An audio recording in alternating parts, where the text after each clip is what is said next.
All right, folks, I am continuing to finish off my interviews. Yes, I know we're still doing Hollyshorts. I don't think that's a bad thing. Today, I have the great pleasure of talking to the director of the lovely little film called The Agent, 12 minutes long. She did both writing and directing on this. Emily Kaplan, thank you so much for joining me in New York City. I have a bunch of different questions to ask you. But first of all, I like talking about the New York LA dynamic. I have a Sure. bunch of friends that are bi-coastal. And so Yeah. here's what I find. People that are from LA are just like, LA's awesome. They love being in LA. They're very laid back. Things are calm. Then you go to New York. And then Yeah. it's insanity. And we're running all the time and things are crazy and you're cramming in Yeah. 100 things. So the real Emily, is she more a New Yorker or an LA Uh, person? oh, New York. There's Oh, not even. really? Oh, yeah. I mean, yes, for sure. Okay, I've got you. I want you to talk a bit about being on a New York set versus being on an LA set, because there are Mm. those that might be watching this and thinking, where's the place for me? So, can you kind of point out a little bit about what's nice Sure. about LA and New York? Yeah. Yeah, for sure. So I'm really from New York, so I'm very biased, and I have much more experience, I think, working in New York than in LA. I would say New York is like in all things, I think. It's a little more, or at least in my experience, a little more like ragtag. I've definitely worked on a lot of low budget things in New York, especially, in the beginning of my career, I was doing a lot of art department and crewing. And there's a certain like energy of being able to, I think, steal shots in a different way. I don't want to say it feels more accessible. I feel like people in New York make things for the sake of making them. And I feel like in LA, it's much more like even being a filmmaker in LA, I feel like there's a much higher level of professionalism and the kind of industry aspect of it, the kind of financial interest and sort of what is the purpose of doing this feels much more central Sure. than my experience in New York, which does feel a lot more like, a lot more experimental, I would say. On the inverse, I would say, and I think this is true for if you talk to most DPs or people who crew, because people in LA are working all the time, like Right. kind of from the bottom up, there's a level of professionalism that you might not always find in New York. It's just energetically, I think it's much more kind of ragtag and kind of just get out there and do it in New York versus Los Angeles. Would it be fair to say one is a bit more intimidating than the other? Because I do hear filmmakers sometimes say, well, LA is the land of Hollywood, which would lead one to Yeah. believe that you are literally sucked into Hollywood, which you're not. I mean, California is a big place. There's LA. I Yeah. believe there's Sure. LA, and then there's Hollywood as well. Sure. Clearly, there's a reason there's both. Sure. But Sure. I'm assuming then you have somewhat more of a comfort in New York City, not only because you've been there, but for the reasons that you've cited. Yeah, yeah. Well, it's interesting. Yes, I do. I don't know if I would say LA is. It's also if I don't know if I would say LA is more intimidating. I think like so in the world of acting, casting directors always talk about how actors in LA they present better, they look better, they like not like I know you don't have to put an.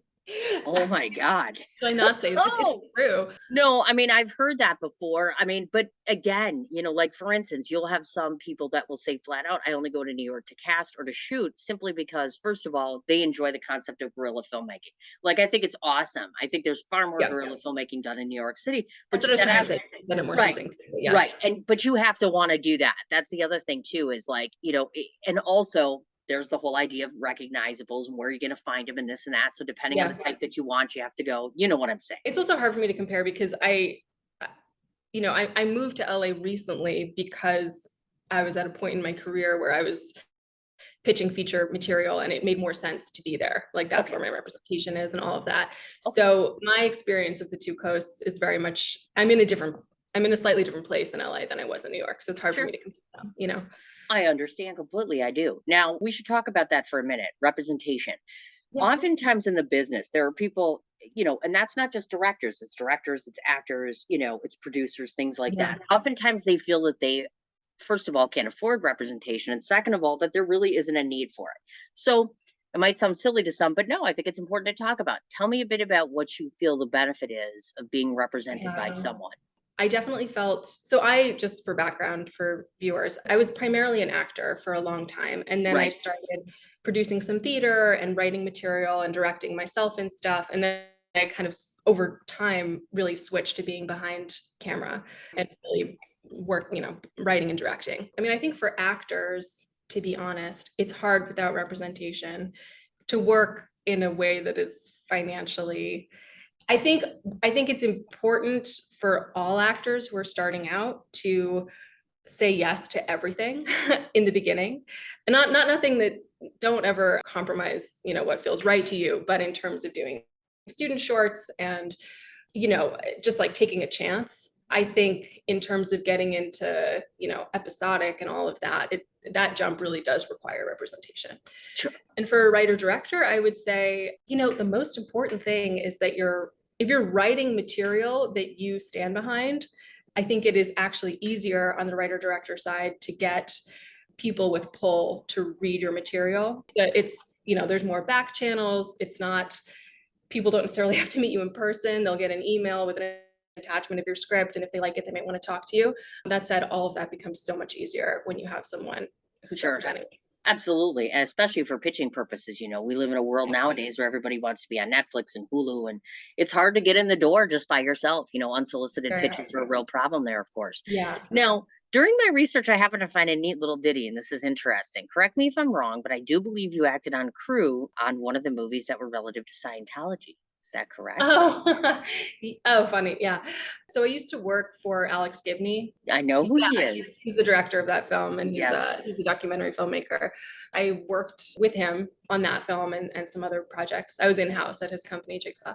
Very cool. That's what I thought. Yeah, because I was just thinking the other day. So, little known fact. I mean, if you follow me on social media, you know this, but I have a thing about Scientology. So, for a very, very long time, I have been wanting to do stories on this. And I even walked into the church with my significant other, and he literally picked me up and took me out. He's like, "You're not doing this." But no, what I think is fascinating is if you had not worked for Alex per se, would you have gone and done work like that? And I only ask that because there is a stigma that is honestly everywhere. It's not just a Hollywood thing, Yeah. but with the culture the way it is, etc. Yeah. Oftentimes people in entertainment are like encouraged, even if you believe in this necessarily or don't believe in this, Yeah. etc., just steer clear of those things. So if you didn't have a relationship with him, would that have still intrigued you enough to do it? To work on the film? Yeah, that one in particular, because of the Oh, subject. Because like I said, sometimes right. people associate you Yeah, with yeah. that. Right, with things that you've done. For sure. I mean, I am somewhat fascinated by Scientology.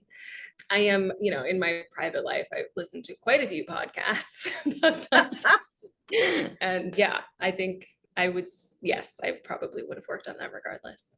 Yeah, it's interesting. I've interviewed some people who are former Scientologists, like some of the Yeah. names that are out there, two or three. They're lovely people. I mean, I feel badly because in some ways they're scarred to a certain extent, Sure. you know what I mean, of the things that happen. I want to talk a bit about your time because I know you performed in New York City theater. So, one of the things I like to talk about in theater is I feel in some ways like it's a dying art sometimes. I realize Broadway exists, I realize it came back, but oftentimes actors Yeah. are not, or even directors are like, I don't understand why they're hating on theater. That's the long story short. Yeah. So tell me a bit about your passion for theater. And then second of all, talk to me a bit about someone in the theater community that inspires you. I don't have that off the top of my head. And to be honest, I think definitely since moving to LA, I am so disconnected from the theater community. My passion for theater. I mean, I think seeing a great performance live and also a great production. I don't think there's anything like it. I think I love film and I'm a total cinephile.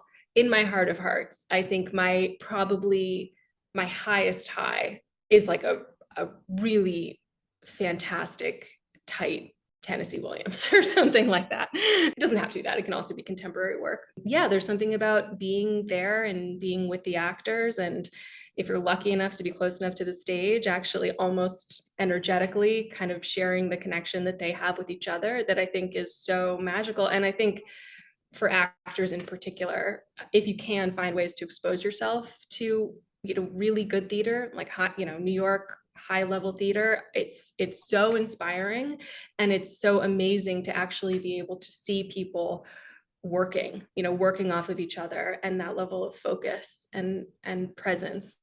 And I also think that there's something really magical about being able to, again, I'm focusing on the performers right now, and it's not just the performers, it's also the directors and the set design and everything. And Absolutely. but I am focusing on the performers. I think it's also, I'm able to kind of celebrate an actors work when I see Hmm. theater. I'm so happy for them. And there's something about the end when you see them come out and you see what it means to them to be in front of an audience, Sure. to like share that moment with them. I think it's just such an amazing way to be integrated yourself as the audience into the work that you're really sharing with a group of people in a different way. Oh, sure, that's fair. Taking it a one step further, like you've got the Hugh Jackmans of the world or Al Pacino, who talks a lot about wanting to do theater, etc. So, the Hollywood dynamic, I'm curious to get your take on when you see a Hollywood actor going back to theater in some ways. Mhm. For you personally, in your Mhm. own assessment, are you saying to yourself, because let's face it, they're elite, right? So they're in the elite group now. So what do you think makes Hollywood want to do a return to theater? And do you think that that's appropriate? Meaning, oftentimes an audience will say, "We just want to watch a Marvel movie and see this guy." You know what I'm trying to say? Yeah, They want to keep them in absolutely. that bubble. So how Absolutely. Yeah. important do you think it is for even a well-established actor to be doing theater? Doing theater. Yeah. It's interesting. I think that I'm not going to name names. I've seen some very big actors, on a Hollywood stage, Sure. and it doesn't translate. And I've also seen the opposite, where I didn't know they were so talented. I think that they're very different crafts. I think that one, film acting is really about how little you can do, and that we can sort of see your thoughts, see you Hmm. thinking, and that doesn't translate to the stage. The stage is, obviously you have to be having the same kind of grounded internal experience, but it's very much about projecting that. And I think that they're very different. That's fair. The skill That of it is is different, not necessarily like the heart, but the skill. And I think theaters have to do what they have to do in terms of getting people butts in seats. It's expensive to put on a show, Oh, yeah, it and is. to be able to fill the theater, which requires getting celebrities. I also think, I'm not the first person to say this, but it used to be, and I certainly tried to do this in New York with doing off Broadway theater. It used to be that was kind of a venue for being discovered, and it's really not I know. anymore. And I think there's a lot of talent lost in not bringing people into the fold in that way. Absolutely. And a Yep. lot of talent that's just not cultivated. Right. I agree. I do. I definitely agree. I heard you once say this, or actually, I saw you say this, of course. So Emily says that she is a story lover and a storyteller. So Sure. does she love the story, or does she love to tell the story? It's interesting. I love both. I I really knew love it. That's what I thought. I Who love both. doesn't? I mean, art is all about storytelling and loving the Yeah. story you're telling. Yeah. If I were to ask you, do you think you're better telling the story as an actor or a director? I think I Mm. know that, but I'll let you answer. I don't know, honestly. I don't have an answer for it. I think one of the things that I really love about acting that is like, with a good director, it's is the collaborative space of it, the way in which like you are responsible for your piece of telling the story. And as a director, I think your role is so much more about there's so much more corralling that goes into it, and there's so Sure. much more kind of holding space for everybody to do the thing that they need to do at the highest level. And kind of in some ways, definitely, they're just such different roles, and I really love doing both. I think, if I may say so, I think directing is more intellectual, which in some ways, not to pat myself on the back, but in some ways, I think suits me better. I can be kind of cerebral in that way, Sure. but I would be hard pressed to pick one over the other. I understand completely. Interesting fact about you. I do know that study wise, you had majored in philosophy and studio art, which is interesting because I mean, I'm not going to lie. I think philosophy fits in quite well when it comes to both acting and directing, but I don't do either. So let's ask the master here. Starting off and getting something in a background in philosophy seems a little odd considering Sure. your current occupation. Yeah, yeah, yeah. It So, is odd.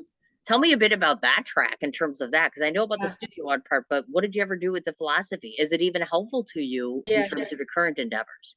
right. I loved studying philosophy. The first job I ever had, which was a job in film, I mentioned that I was a philosophy major, and my boss said, "Don't ever tell anyone that," which is, Wow.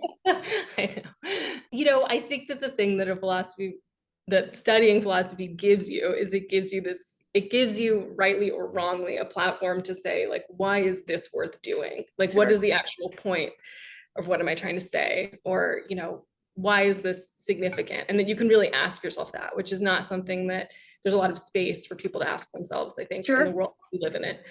In terms of the transition, honestly, I probably should have just studied film and theater from the beginning.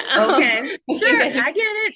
yeah, I think I didn't really, I wasn't like confident enough in some ways Hmm. to to go for it, I think. I get you. I feel like philosophy helps you kind of understand. I do think it's fair to say that in order to work well with others, your own crew, even, especially with Yeah. actors, philosophy offers you, I'm guessing, some idea on understanding their mind and how they do some of the things that they do, or etc. I'm not a philosophy major. I don't know. I think I should be a psychology major personally, but I'm like, okay, fine. But I Yeah. just thought that was so Yeah. interesting. I know that you have a background, of course, that you have done art directing, you have done set decorating, of Mhm. course, and animation. So those are a couple different things. Let's break that down. Yeah. So, from an animation standpoint, I see, I mean, literally, I've talked to at least 10 filmmakers that refuse to do it flat out. And Sure. part of it's the cost. Second of Sure. all, it's the complexity of it. So, if somebody's watching this today and actually is thinking, yeah, I mean, I'm a kid, I want to do something animated, etc., what would you advise them to do before they stepped into that direction, in Yeah. particular animation? Right. I think it's I think you should know something about the mechanics of how it works. Sure. You know, like at this point, I actually, in terms of money, I do quite a bit of kind of storyboarding for animators, Oh, for directors nice. who are working in Okay. animation, which is, basically being the middle person saying, like, this is going to be more economical for you than this because of the rules of the way that animation works. Hmm. And I don't just mean economical in terms of money, but also in terms of like time and kind of the way that we register things when they're drawn versus in real life. So my number one, I think I already said this, but my number one piece of advice would be to, to try to learn something about how complicated the mechanics are, not to do it, but just to help you have a sense of, how can I actually pull this off in terms of the resources that I have. Art direction versus set direction. Clearly, there's a difference between the two. Sometimes I wonder because some people don't think that there is, because I understand that doing set design in and of itself can be artistic. So, break down what both of those mean for you. And then, second of all, tell me in 30 seconds Sure, I know, one sorry. thing you would have added to. Have you seen Elvis? Oh, yeah. Tell me one thing you would have added to that set that wasn't there. Because that's like big time. And I look at that set quite a bit and I'm like, I like some things and I don't like some Ooh, I need 2 seconds to think about what I things. would say about that movie, which is so complex. Because they have the budget of, as you know, millions and millions. So you pretty much could like throw anything on that side. But the question Yeah, is, it comes down to, in my mind, a visual art in your head. right. What would add to any part of that movie that wasn't there? Okay, I have an answer. So in terms of Elvis, I think I would have been curious to spend a little more time in Graceland. Oh yeah. I think that would have been fun. Yeah. Now tell me something on your own set that you regret not putting on there. Because I know everybody looks Sure. backwards Oh and yeah. says, okay, I should have done this. Anything missing there? Anything you would Oh have put yeah. there? Okay. Yeah, for sure. What would that be? I really wanted to have like in the hallway, when he enters the building, I wanted to have more emphasis on the doors that he's passing and signs on those doors to like Yep. really illustrate the space as kind of this like dingy rehearsal space. Like maybe no hate on my own short, but maybe like, some like, shitty short casting signs or, things to kind of, yeah, I actually get had it. honest. I get it. Yeah, I actually had that. It just the mechanics of the shot didn't work to really capture it, and that was something I really wanted. I get you. In terms of set direction versus art direction, so I'm just gonna clarify. For set direction, do you mean set decorating versus art direction? I guess let's look at it this way. For instance, when you're doing set decorating, for instance, Yeah. do you sit down and physically draw out, like Oh, sure. physical pictures so that you can take a look at everything? So make it artistic first and then go on to set and design it or decorate it as you would. What is your process as it relates to that? And do they commingle? Right. I've done some production design work, which is really like looking at the really conceptualizing what the look of the thing will be, and can be more of that kind of like actually laying out what the floor plan of a space is going to be, versus I've also done some set decorating, which is more of like shopping for those pieces and doing the kind of hands-on sourcing as opposed to conceptualizing. Does that answer the Oh, question? it does. I get where you're coming. I think that's enough where they can understand that. Yes, Okay. I think that's good. Before we get into the movie, I want to talk about the actor side of yourself. I have a two-part question. First of Yeah. all, acting is a hard business. It's hard to get into. It's hard to stay so-called relevant, as they put it, to get Yes. booked, to make a living off of it, etc. So, if you have somebody here today who's watching this who is an actor, Mm. or is an actor wanting to quit, Right. tell them the self-talk that you have, meaning how do Sure. you get yourself or into your own mind to be able Sure. to say, I can persevere here. Yeah. Here's the thing. I think if you love acting, then you should keep acting. And I think if you're at the point where you look at your life and it doesn't make sense to you, then you should do something else. And I think part of the challenge is continuing to be honest with yourself about how you're feeling about the work that you're Sure. doing. And I think sometimes there's so much pressure to keep going that people do stop having that conversation with themselves about what they want out of life. Right. I would also say that making your own work is, people already know this, but it is like so vital. Choosing how you want other people, casting directors and directors in the future to Sure. see you is so powerful and so important. And I think it also shows your mind, it shows what your perspective and what you like. And everything is about creating a story about yourself. And I really encourage actors to, even if it's like making little, stupid little videos on their phone and putting them on Instagram, developing characters. I think I think taking control in that way in the environment we're in now it's essential, really. Sure. Okay, gotcha. Speaking of acting, so she writes an entire movie about an agent whose job, of course, is to vet actors. So ironic and very fitting for you. So I want to talk a bit about the back premise of this. As you put in Mhm. your summarization, it is a pay to play type situation. A lot of us have already encountered that clearly, like in PR, you have that. You have it in all Yeah, different areas, yeah, sure. So you yourself as an actor, have you ever been in that capacity where you've had to deal with the pay to play type situation? And then, if you don't mind, give me your personal opinion about the pay to play structure, and is it helpful, period, to Yeah, yeah, any yeah, actor? yeah. Yeah, I would love to talk. I'm very happy to talk about this. I do have experience in the pay to play. And, I think I've definitely met agents and yeah, more agents and casting directors who I think were genuinely interested in the work I brought in. It doesn't really translate to getting on somebody's roster unless you, to be honest, unless you're like changing agents, which is actually reflected in the film, unless you're changing agents or there's some sort of like steam kind of, if I'm going to be blunt, reason they'd want you that isn't your talent, it doesn't work. And I think it's exploitive. And I think that it creates this kind of codependency where agents who are not really helping their clients are able to stay afloat, and actors who aren't getting work feel like they're doing something to help themselves when it's in fact not the most productive thing to do. That said, I do think it works.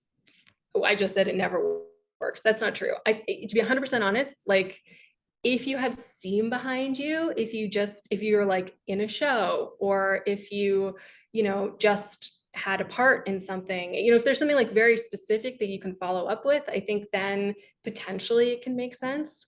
I also think, taking an honest look at yourself and your, not how good you are as an actor, it has nothing to do with that, but your commercial value, like, what is my specificity?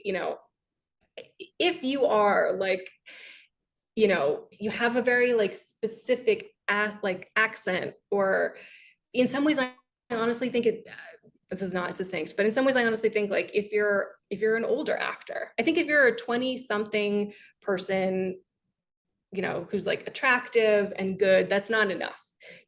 You have to be more specific than that Okay. for this to work. Does that Okay. make sense? It does. I'm following you. Would you think it's fair to say that there are those that would not lose any sleep at night if the whole pay to play thing went away?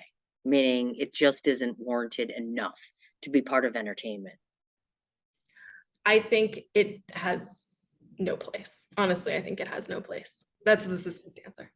Okay, so I don't need to ask you, of course, if any of your personal opinions went into this film. And again, I don't want to give away too much. So I am going to talk around things just because I don't want everyone figuring out the premise of everything to the film. I do want to talk about, so you yourself had to cast an actor. And in fact, Mm. James Reese plays your agent. Yeah, yeah, yeah. So in terms of picking out somebody who would fit that persona, how Yeah. arduous was that process for you? Yeah, I thought I was never going to find anyone because I had a very specific idea in mind of what I wanted. I wanted a middle-aged white man who we're used to seeing in a position of power within the entertainment world, but also someone for whom, when they leave that room, they kind of get lost in the crowd. It takes place in New York, where there's so much cachet on being young and being Mhm. super fit and Yes. dressing in the trendy way, being on point, and someone who so doesn't carry that kind of cultural value outside of this room where people are paying to be approved by him. I get you. Now, I know this might sound odd to people, but I don't think so at all. One of the things I thought about was, and I'm guessing this would have been a budgetary concern, a high profile person doing this, which would have Mm. really been ideal in some ways for Sure, the sure, sure. obvious Yeah, yeah, reasons, yeah. and in particular, Robert Downey. Don't hate Ah, on me, Iron Man, because I don't hate you. But seriously though, I'm like, yeah, couldn't you just see that? Like I could see yeah. that, and playing it down like it's Sure, not sure, really sure. Robert Downey, but you can clearly tell it's him. That's Because interesting. obviously that it's the point of it, which is Hollywood, Yeah, So there's right. that comes along with that whole thing too. So I'm like, okay. But I Right. think James was a terrific choice. And not Yeah, just because of outside looks necessarily and things like yeah. that. If you watch the story, you can see how he really does take charge of the story and he really makes it his own. And the actors that come to see him, you can see that there's a nice relationship working there that works well with the story. So it is Yeah, successful in that regard. So it's very clear that he appears to be both underwhelmed and undersatisfied. Underwhelmed with candidates, undersatisfied with his own life, with the industry, yeah, etc.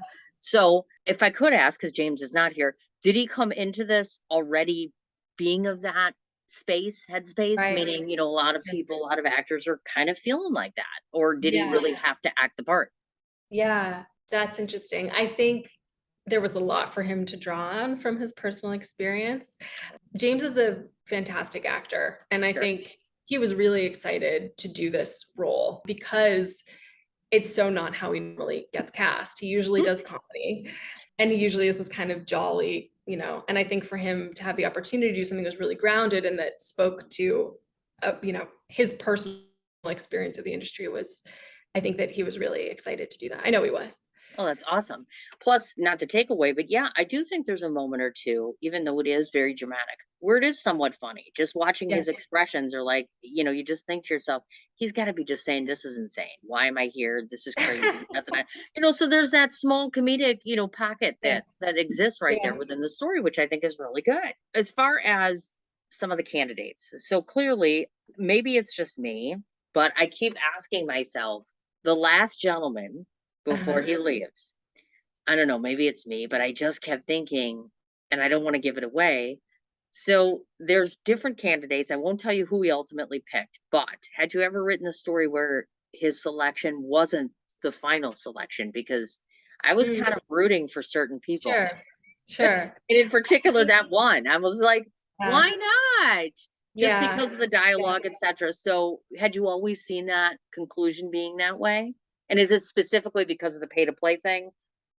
Or So I don't want to give away the film mhm, and my response, but that I'm so glad you felt that way because that's how I want you to feel. For mhm. sure. I want you to feel like that particular candidate not only is his work strong, but he's somebody who the agent sees himself in, that there's like a kindred understanding there. Okay. Now, another good question here I'm thinking is, who's more disillusioned? The people coming to see him or the agent himself? Oh, the agent himself. The, Okay. the person that's more disillusioned is the agent himself. Okay. Yeah. I wasn't quite sure about that because in some ways I think some of the Oh, candidates have an expectation about what's happening in the room and what's happening in the industry. Hence the question. I'm like, are they even disillusioning themselves oh, just by sorry. participating? Does that make sense Yes. in this whole process? I apologize for my response, because that's not what I meant. That's exactly my intention. My intention is that I think that he's disillusioned throughout. And I think that some are disillusioned and some are not. And to my point of what I was saying before about why I think like the codependency of actors who are not finding a break, continuing to do this pay to play stuff, that it creates a situation where they feel like they're working, even though they know that this isn't working, and Right. it's not benefiting them. And as the writer and director, you're also an actor. So I have to Mhm. ask, did you purposely remove yourself from being part of the cast just because the subject matter is so serious to you? Interesting. So I don't know if you have watched it. I have cast myself in material in the past, I but did I see don't. that. Yeah. Mhm. Oh, sure. And I never really considered putting myself in this. It's so funny. I actually just had a call. I just got off the phone with James, the actor in this film, Oh, nice. like 5 minutes ago, or not 5 minutes ago, but before we spoke. And he was telling me, he was like, I feel like you should put yourself in more of the things that you're doing now. Give yourself the opportunity to do more kind of character acting Right. in your own material. It didn't even occur to me. I think on this, to put myself in this, I think in this piece, I just, I wanted to have the exclusive experience of being on the other side of the camera. That makes sense perfectly. And because of what you're delving into, I'm shocked because I haven't seen anything in the news or media, but and that's a good thing, by the way, for about what I'm about to ask. I would think due to the subject matter and what you're talking about and how you're presenting it, I am really shocked that no one takes issue with this, meaning no Oh, me too. one industry relative. Yeah, me too. Okay. I'm, um, I love my manager. This is not about her, but I was a little bit nervous to even show it to her. I was like, what is she? Really? Well, I mean, she doesn't participate in this kind of stuff. I agree with you. I am surprised that people don't take issue with it. And, for a long time, I actually wanted to do, and maybe I still will, like a doc or a short doc on this subject. But I always told myself, like, I need to wait until I'm at a point where I feel like I can afford to do that and it's not going to cost me anything. Well, right, and the other thing too is, there's always media out there, like on the investigative side, if you find that because sometimes people are nervous about, if you want to work in the industry and how this is going to affect it. That's what journalists do. They cover Yeah. stories that other people can't cover, which is another aspect. So the go-to question for most of my interviews, so I always start first, and then I'm going to ask you to summarize your story in your movie in 3 sentences. So this is my summarization of Okay. The Agent. For those of you who have not seen this 12-minute movie, this is my takeaway from this. There's three concepts that are very prevalent within this movie. As mentioned already, there's the underwhelmed and underappreciated and undersatisfied people that are in the industry that even today remain. And it's important to point that out so you understand that about the industry. Number two, I think that there's almost a deep but delightful in some ways delusion that people have on the agent side and the actor side about what the industry is and what their job within it is. And then third of all, it really is a story about a man that has lost direction, who is desperate to find it within people and places that may not be able to give that to him. But that's Yeah. my summation. You're the creator. So what Oh is the God. agent? I mean, I feel like you kind of hit it. I'm not sure what I can add to that, to be honest. That was all my intention. Ah, look at Um, that. I I know that was get it. all my intention. Woohoo.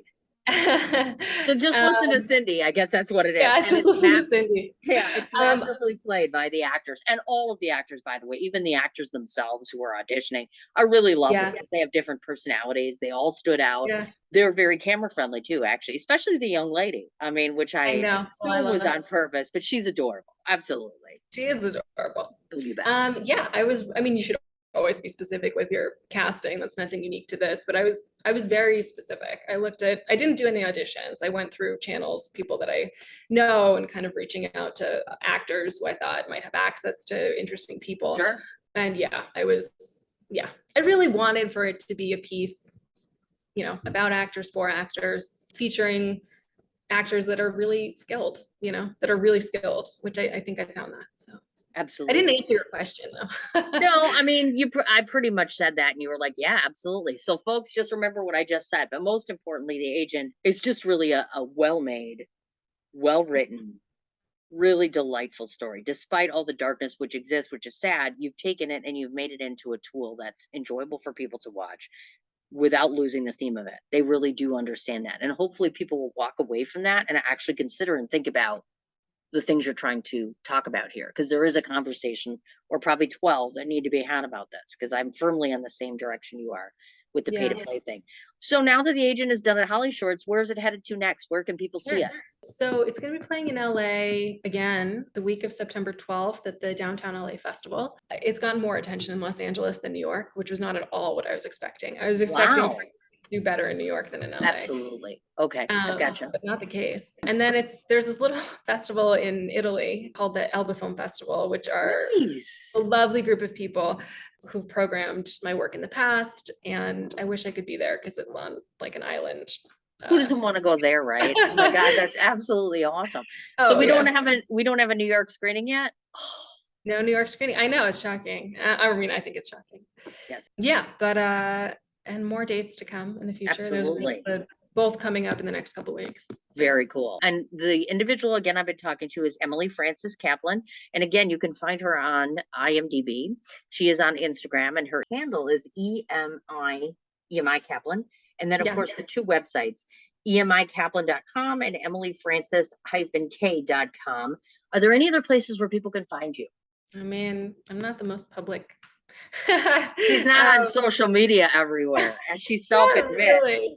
I should be. I should I be. I got have you. an Instagram, but Yeah, I she should needs be to more. work on that. And then before I finish, I don't want to forget to ask you. So, what's up next for Emily? What are you working on Sure. next? So I have a couple of feature projects. I have one feature project that's been through like three different production companies Okay, getting shuffled, but which is called the Axia method, and which will hopefully come to fruition in the relatively near future. I have another project that I'm pitching, which I can't really say too much about yet. And I'm going to try to do another short in the midst of all that other stuff. So we'll see. wonderful. Emily, thank you so much for this. This has been an absolutely wonderful chat. And I thank you so much for letting me pick your brain. I appreciate Thank it. you. So glad that you reached out and we were able to make this work.